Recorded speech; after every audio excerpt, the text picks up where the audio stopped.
इचलकरंजी शहर व विधानसभा मतदारसंघात 29 मे ते 9 जून या कालावधीत भव्य सेवा सप्ताहाचे आयोजन करण्यात आले आहे। हा वाढदिवस लोकोत्सव म्हणून साजरा होत आहे।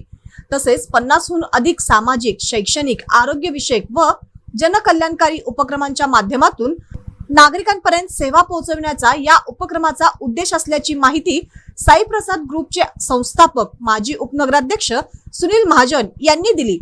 सेवा सप्ताहाअंतर्गत स्मार्ट सोलर योजना व एसटी स्मार्ट कार्ड शिबिर, स्वच्छता मोहीम, गरजूंना चपाती भाजी व फळ वाटप, मोफत शिवभोजन, आरोग्य तपासणी शिबिरे, रक्तदान शिबिर तसेच मोफत अँब्युलन्स सेवा आदी उपक्रम राबविण्यात येणार आहेत।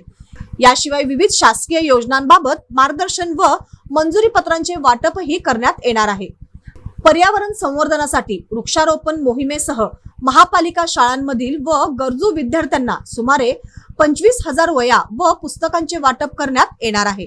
तसेच अंगणवाडीतील विद्यार्थ्यांना शैक्षणिक साहित्य वितरण, चित्रकला व निबंध स्पर्धा, अन्नदान, पंचगंगा नदी परिसरात फळ वाटप व रिक्षा चालकांना रेनकोट वाटपचे कार्यक्रम आयोजित करण्यात आले आहेत।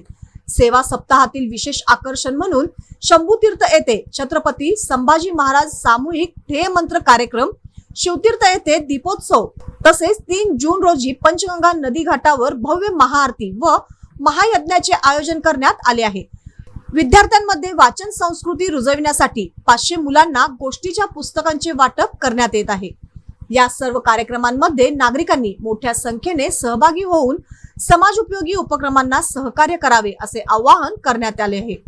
भाजप पश्चिम मंडळाचे अध्यक्ष शशिकांत मोहिते यांनी हार तुरे न आणता वह्या व पुस्तके देऊन या उपक्रमात सहभागी होण्याचे आवाहन केले आहे। या पत्रकार बैठकीला इचलकरंजी भाजपचे गट नेते विठ्ठल चोपडे, नगरसेवक तानाजी पवार, भाजप पश्चिम अध्यक्ष शशी मोहिते, जहांगीर पट्टेकरी, विनय महाजन, प्रशांत नवनाळे, आरती पाथरवट आदी उपस्थित होते।